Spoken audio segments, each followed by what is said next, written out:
Pada saat mempersiapkan tentang hal ini, aku merasa apa yang harus aku bagikan Tuhan, karena semuanya sudah dikupas ya, dari minggu 1, minggu 2, minggu ketiga, semuanya sudah mengcover mengenai restoration gitu, dan sudah sangat jelas bahwa sebenarnya pemulihan itu ya datangnya dari Tuhan, tapi membutuhkan respon kita sebagai yang mau dipulihkan gitu. Apakah kita mau dipulihkan atau tidak? Nah, saat mempersiapkan hal ini, Tuhan memberikan kepadaku tuh satu nama yang dimana kisahnya itu sangat memberkati gitu. Bahkan ini benar-benar nyata yang namanya pemulihan, baik itu fisik, baik itu hati, dan baik itu keseluruhan ya. Nah, ini aku ambil dari kisah Naaman ya. Kalau Naaman itu kan mengalami kusta gitu. Nah, makanya di sini aku tulis kusta hati gitu. Jadi bukan hanya fisik tetapi hati. Yuk kita mau mulai baca 2 Raja-Raja 5 1 sampai dengan 15. Oke, tadi di sini kita membaca ayat satunya itu tentang Naaman. Jadi siapakah dia gitu kan? Kita udah sering mendengar cerita tentang Elisa menyembuhkan Naaman ini, dan seorang panglima raja ini, si Naaman ini siapa dia gitu. Nah, sebelum masuk ke situ, aku cuma mau bertanya ya kepada kita masing-masing, pernah nggak kita merasa tuh kalau kita tuh terlihat oke di luar, maksudnya terlihat kita memiliki pekerjaan yang baik, di dalam posisi dalam pekerjaan kita bagus, kita memiliki pelayanan yang baik, maksudnya dipercayakan di dalam tugas dan tanggung jawab di gereja lokal, ataupun pelayanan yang saat ini Tuhan berikan gitu. Apapun itulah, sepertinya di luar itu terasa luar biasa hebat, tetapi ternyata dalam hati kita tuh ada yang tidak benar gitu, ada yang sakit, mungkin ada yang butuh dibereskan. Nah, kisah Naaman ini boleh dibilang kita menurut saya ini memberkati kehidupan, menegur bahkan memberkati kehidupan saya ya. Seorang Naaman ini seorang panglima yang hebat, dia sukses, disegani banyak orang. Dari luar tuh hidupnya tampak sempurna, karena siapa yang istilahnya tidak memandang seorang panglima raja ya, seorang jenderal gitu, hidupnya tampak sempurna lah, disegani dan sebagainya.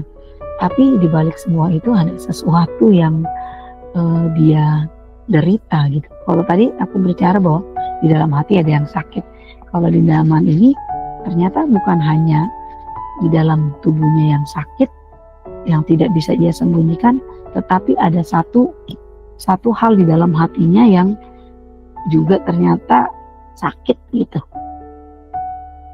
Yuk kita kenalan dulu ya sama Naaman.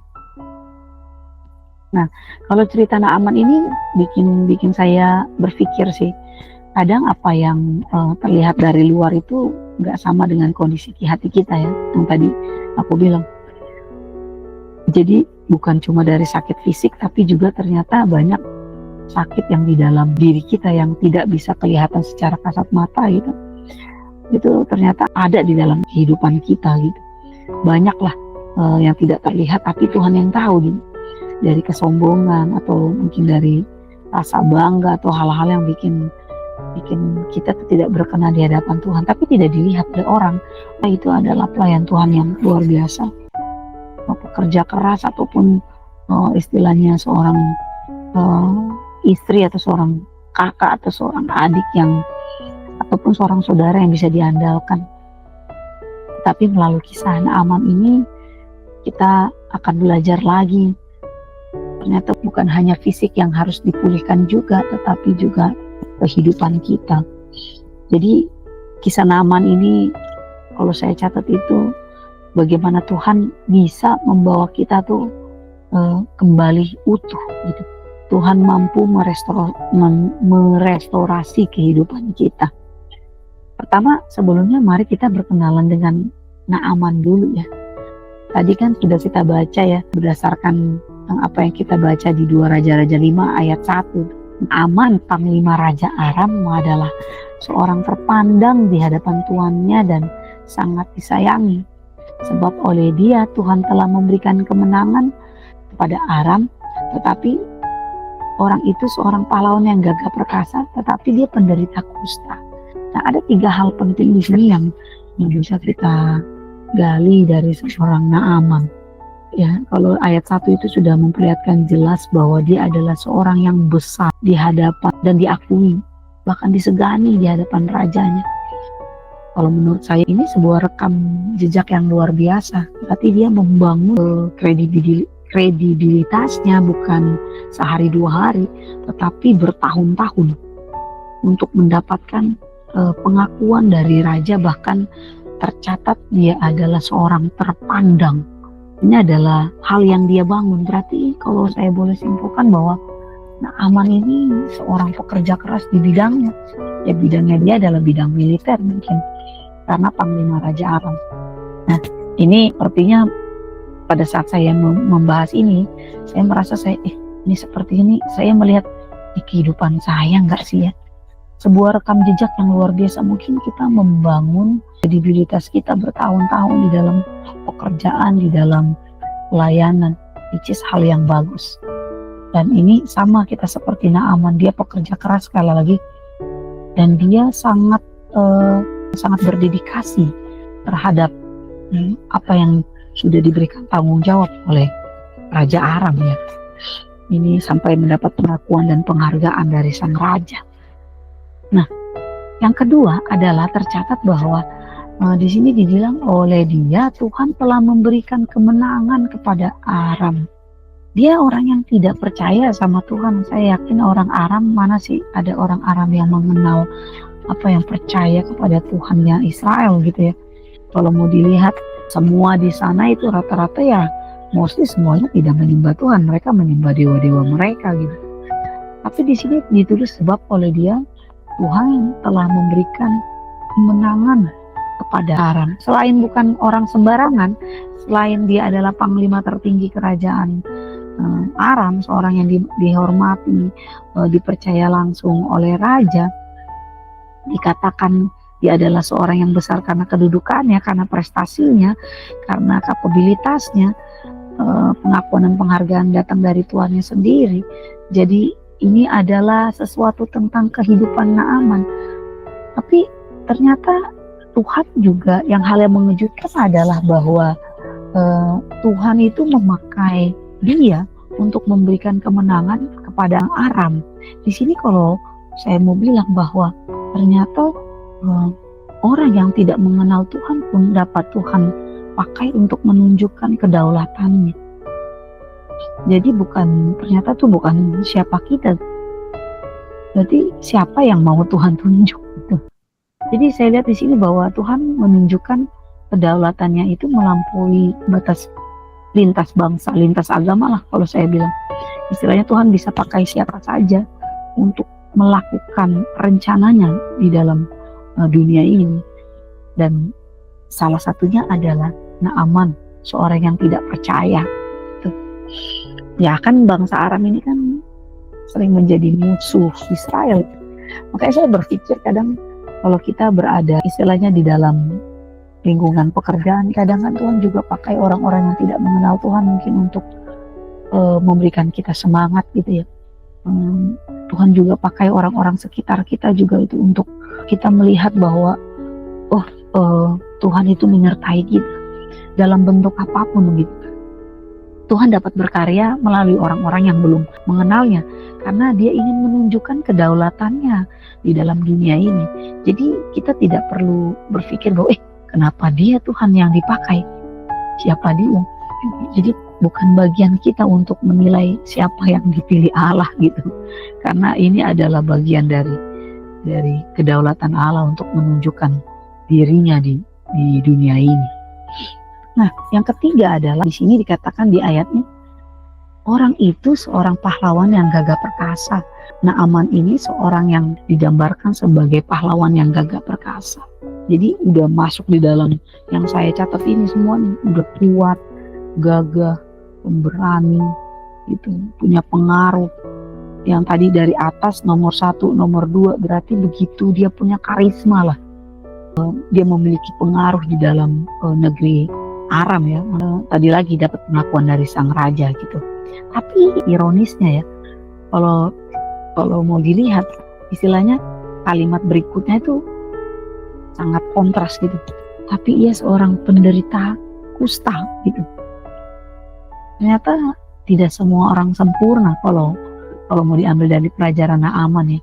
Ada orang yang sempurna banget hidupannya ya, sudah diperlengkapi semua, keluarga yang baik, dipelihara Tuhan dengan berkelimpahan, anak-anak yang luar biasa, dia mendapatkan pelayanan, oh dia punya suami yang baik, oh dia punya keluarga yang luar biasa mendukung.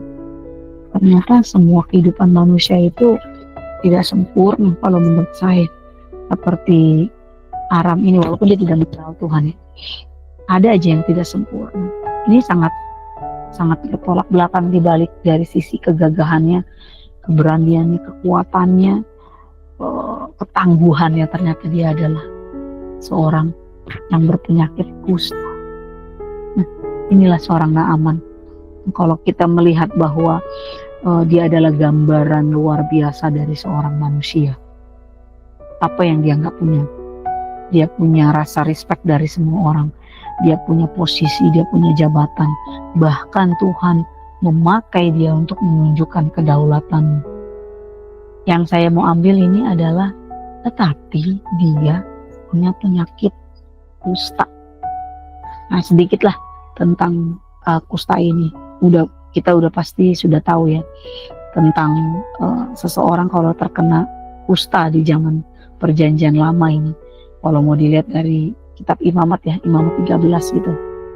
Jadi kalau seorang yang sudah terkena kusta ini harus diperiksa sama imam, terus istilahnya dinyatakan najis gitu, harus tinggal di luar perkemahan. Jadi istilahnya stigmanya saat itu adalah ya dipisahkan dari perkumpulan, dipisahkan dari komunitas. Nah, istilahnya dianggap najis, berarti kan tidak ada seseorang pun yang akan bergaul dengan dia gitu. Ini kalau mau dilihat dalam kehidupan sekarang, di dunia medis sekarang, namanya kan lepra gitu. Nah, kalau saya tulis di sini secara medisnya dikenal sebagai penyakit Hansen. Ini termasuk di dalam penyakit kulit gitu. Salah satu penyakit kulit. Coba nanti deh rekan-rekan nepes nanti bisa mencari tahu tentang hal ini. Apa sih ciri khas lepra modern? Nah, kalau saya cari tahu itu disebabkan oleh bakteri Mycobacterium leprae. Ternyata bukan hanya kulit juga, tetapi menyerang saraf, kulit mata, sama saluran pernafasan atas. Agak mengerikan ya di sini. Jadi ya benar-benar keadaannya itu bisa, istilahnya bagian tubuhnya bisa terputus tanpa mengalami rasa sakit. Dan saat ini tuh masih, walaupun sudah ada obat untuk menanggulangi hal ini, tapi di beberapa negara hal ini, kejadian penyakit ini masih dilaporkan. Jadi ini yang dialami oleh Naaman ya. Ini pergumulannya gitu, pergumulan kehidupannya gitu.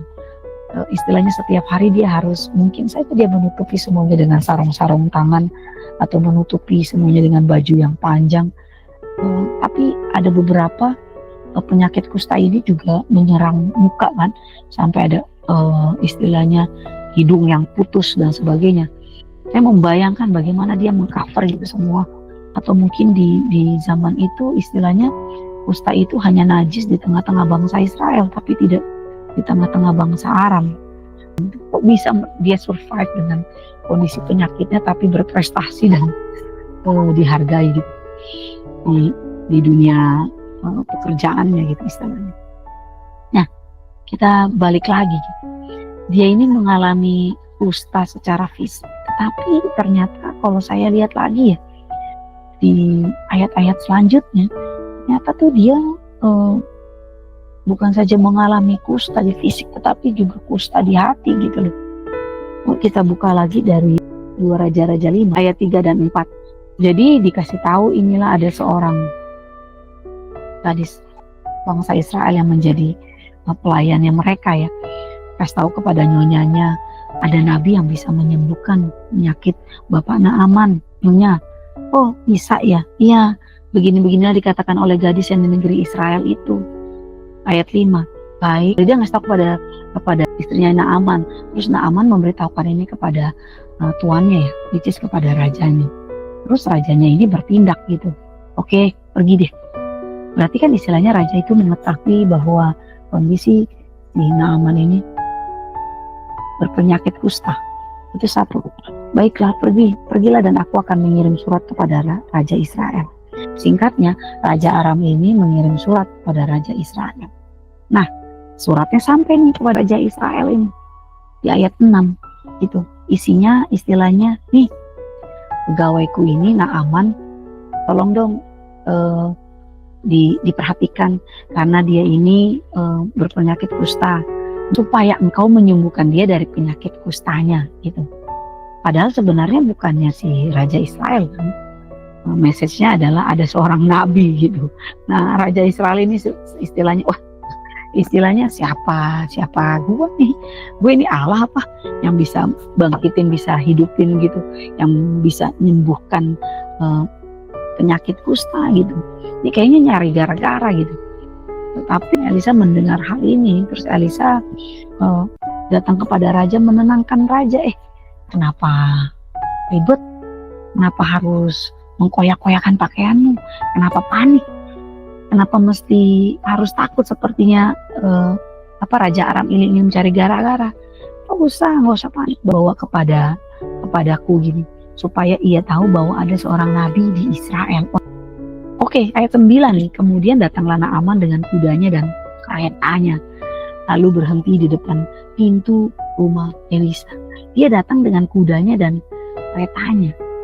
Jadi kalau mau dibilang ya, seperti seorang dia pikir, Naaman berpikir bahwa dia harus membawa posisinya ini seperti layaknya untuk lingkungan kerajaan. Jadi dia bawa kudanya, dia bawa pasukannya. Ya namanya seorang jenderal besar ya, bukan seorang biasa. Jadi semuanya dibawa, jadi pahlawan perang. Jadi kalau dia datang dengan kereta dan kuda-kuda itu, kalau menurut dia ya biasa aja, orang gue biasa begini, ke kerajaan mana, pergi kemana selalu seperti itu. Padahal dia ini sebenarnya kan mau berobat, istilahnya begitu.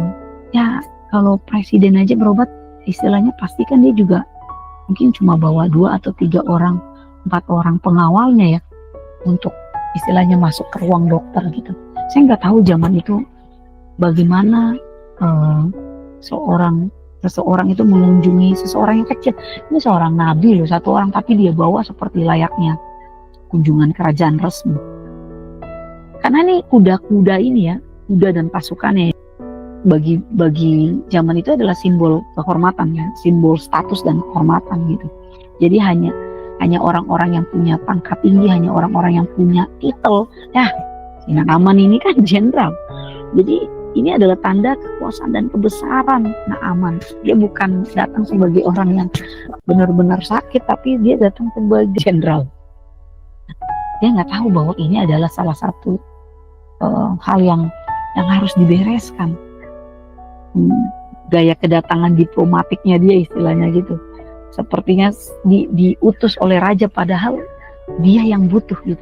Dia datang dengan kesombongan kalau saya lihat. Datang dengan statusnya nih, gue orang terhormat, gue datang nih sama Elisa ini. Nah, yang kedua di sini mau dilihat adalah dia merasa marah gitu, karena pada saat dia nyampe di rumah Elisa, di depan pintunya, ya kan, ayat 9, kemudian datanglah Naaman dengan kudanya dan keretanya, lalu berhenti di depan pintu rumah Elisa. Terus Elisa menyuruh seorang suruhan kepadanya, mengatakan, pergilah mandi 7 kali dalam sungai Yordan, maka tubuhmu akan pulih kembali sehingga engkau menjadi tahir. Kalau di sini ayat 11 bilangnya, pergilah Naaman dengan gusar. Tapi di beberapa translationnya itu ya, untuk dalam bahasa Inggris, dia marah. Kalau saya tambahkan sepertinya tuh kayak dihina lah oleh Elisa, karena Elisa itu nggak keluar tapi nyuruh pembantu kayak gitu, kasih tahu nih message ini. Saya berpikir lagi, apakah saya seperti ini saat seorang istilahnya mungkin tidak sengaja memandang rendah kita gitu, sepertinya mengenyek kita gitu, terus kita merasa marah gitu. Kayaknya saya sama nih seperti si Naaman gitu. Karena saya berpikir bahwa kenapa mesti marah, kan saya butuh ya istilahnya. Ketika Elisa tidak keluar untuk menemui si Naaman ini, malah kirim utusannya, si Naaman merasa ini adalah semua penghinaan. Karena bayangkan dia membawa semua pasukannya, sepertinya kunjungan resmi kerajaan, tapi dia merasa kayak, loh kok cuma balasannya yang keluar seorang pelayannya Elisa, merasa dihina, merasa kenapa mesti marah. Berarti kan ada sisi pride-nya ya, ada sisi pride-nya yang terluka gitu, merasa dihina, tidak dihargai, dan saya tulis di sini tidak diakui. Mungkin dalam pikirannya posisinya sebagai panglima besar seharusnya mendapat perhatian khusus dari Nabi Elisa ini. Harusnya tuh dijamu, harusnya tuh dipersilakan duduk. Mungkin kalau datang di ibadah mungkin dipersilakan duduk di paling depan, mungkin ditemani sampai ibadahnya selesai. Tapi ini memang saya rasa Tuhan izinkan terjadi gitu atas kehidupan Naaman, untuk kita nih mengikut Tuhan di zaman modern ini bisa melihat bagaimana kehidupan kita mirip sekali dengan Naaman gitu. Ternyata Naaman itu punya kusta juga di dalam hati, rasa egonya, rasa hak yang dia mau tuntut gitu, rasa kebutuhannya untuk dihormati gitu. Ya, itu yang nomor 2. Dan nomor 3 adalah karena statusnya ini dia mau sesuatu yang dia berharap sesuatu yang lebih special treatment dari Nabi Elisa. Kalau dilihat ayat 10 sampai 11 tadi kan, Elisa menyuruh seorang suruhan kepadanya, pergilah mandi 7 kali dalam sungai Yordan, maka tubuhmu akan pulih kembali sehingga engkau menjadi tahir. Tetapi pergilah Naaman dengan gusar. Aku sangka bahwa setidak-tidaknya ia datang keluar dan berdiri memanggil nama Tuhan Allahnya, lalu menggerak-gerakkan tangannya di atas tempat penyakit itu dan menyembuhkan penyakit kusta. Jadi dia pikir dengan datangnya dia sebagai status panglima raja, dia memiliki ekspektasi berlebih, mengharapkan Elisa itu melakukan sesuatu yang spesial untuk kehidupan. Kita pernah nggak sih berpikir seperti ini? Karena kita udah baik sama orang, terus orang itu kita expect untuk memperlakukan kita dengan baik. Ini sih salah satu yang menurut saya menegur saya gitu. Sepertinya kadang kita sudah melakukan yang terbaik. Ini bukan dari segi posisi ya, tapi lagi segi apa yang kita lakukan lebih berat menurut saya. Karena kita mengharap bahwa orang yang kita baikin, orang yang kita sayangi atau orang yang kita perhatikan itu akan melakukan sesuatu yang lebih untuk kita gitu. Tapi ternyata ini adalah prinsip dan konsep yang salah gitu. Kisah Naaman ini benar-benar menegur saya.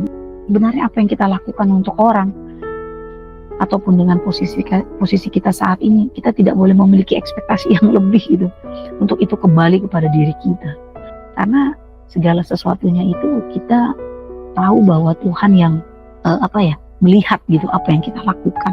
Nah, di sini kalau mau dilihat ini adalah sebuah pergumulan kusta hatinya Naaman.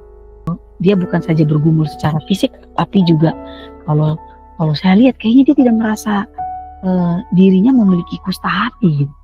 Sepertinya yang hanya dilihat hanya sesuatu yang kasat mata. Mungkin juga ini berlaku dalam kehidupan kita. Jadi kita merasa bahwa saat kita menyadari bahwa diri kita ini punya kusta di tempat itu, nah kita minta Allah, ya Tuhan Yesus tolong restorasi bagian itu. Tapi sesuatu yang kita tidak sadari, kita tidak minta.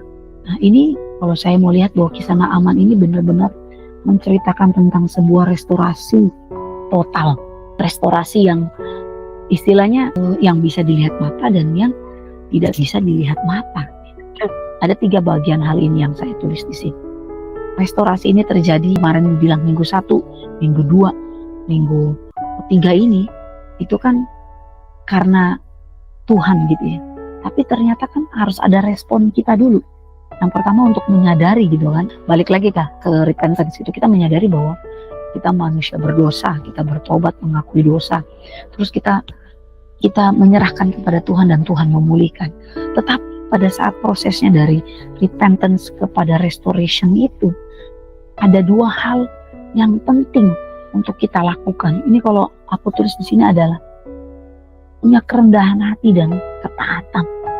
Kalau mau dilihat bahwa saat si Naaman itu disuruh ke sungai Yordan, dia kan bilang kan istilahnya, gimana ya kepada pegawai-pegawainya, kenapa nggak ada sungai-sungai yang better gitu, yang lebih cakep gitu. Aku nggak ngerti sungai Yordan itu saat itu keadaannya gimana sampai dia memilih untuk coba dong Elisa, apa sih sungai Yordan, kenapa nggak sungai yang lain gitu. Ini kan pertanyaannya sebenarnya sederhana, emang nggak ada sungai yang lain apa? Atau mungkin pada saat kita ditaruh, diberikan posisi yang mungkin tidak dilihat oleh manusia, terus kita ngomong gitu, emang nggak ada orang lain apa?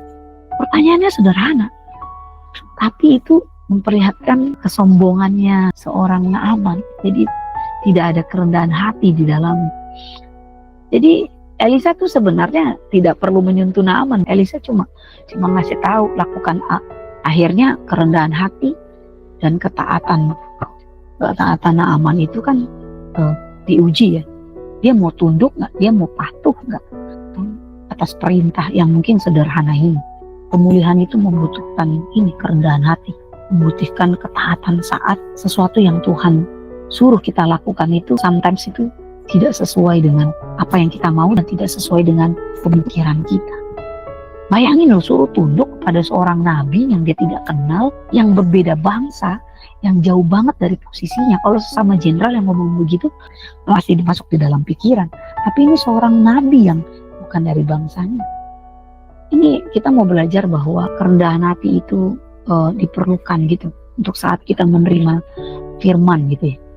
Karena kalau kita menerima firman, kita bilang bahwa itu buat dia, itu buat B, itu buat C gitu. Tapi bukan buat kita ya. Firman Tuhan itu tidak bekerja. Kuasa Allah kan, firman Tuhan berkuasa, tapi tidak berkuasa saat kita bilang itu bukan buat kita. Saya ini teringat Kawis nih ya, di dalam sharing session kita deh. Jadi pada saat ada perkataan I worship you, aku menyembahmu, terus Kawis ini melakukan seperti menyembah, sujud gitu, menyembah gitu. Nggak tahu ini relate atau enggak. Tapi kalau saya lihat di ayat 14 ya, turunlah ia membenamkan dirinya 7 kali dalam sungai Yordan. Dalam bahasa Inggrisnya he went down, turun ia dalam posisi membenamkan. Membenamkan nggak begini ya, tapi kan turun gitu kan. Dia menurunkan dirinya dengan menekuk dong ya, menekuk lututnya gitu, dan membenamkan dirinya di dalam sungai. Berarti adalah sebuah penundukan, kesombongan kita ditundukkan, harga diri kita ditundukkan, pikiran perasaan kita semua ditundukkan. Ini adalah kunci dari sebuah awal pemulihan. Saya berpikir bagian-bagian mana dalam kehidupan saya yang saya mesti turun dan membenamkan diri di sungai Yordan. Mungkin ada part di mana saya tidak merasa bahwa saya memiliki kusta itu. Saya berpikir, sudah sejauh ini saya dengan Tuhan, tidak mungkin ada kusta lagi lah. Ternyata kita harus mengkoreksi diri kita setiap hari.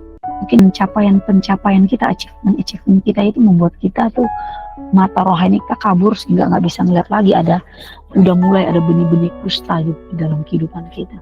Di sini saya mau tulis lagi, saya mau katakan lagi, yuk kita turun dan membenamkan diri kita. Mungkin lebih dari 7 kali nggak masalah di dalam Tuhan, sehingga restorasi itu diberikan dalam kehidupan kita. Itu yang pertama. Yang kedua, restorasi ini saat kita merespon dengan kerendahan hati dan penundukan di dalam Tuhan. Itu semuanya itu dipulihkan. Ini saya baru melihat benar-benar konsep pemulihan ya. Ayat 14 ini nih. Lalu pulihlah tubuhnya kembali benar-benar memakai kata pulih, berarti kan bentuknya kembali seperti semula. Pulihlah tubuhnya kembali seperti tubuh seorang anak dan ia menjadi tahir. Wah, saya amazed banget lah dengan kisah Naaman ini. Ini benar-benar restorasi gitu, yang dipulihkan seluruhnya, sama seperti Yesus itu menyembuhkan orang yang berpenyakit kusta. Jadi memang benar-benar itu sembuh seperti sembuh kulit anak. Jadi memang pulihnya itu secara total ya, kembali kepada bentuk sempurna. Ini namanya pemulihan. Tapi ini juga bukan terjadi untuk tubuhnya, tapi secara holistik gitu, keseluruhan gitu.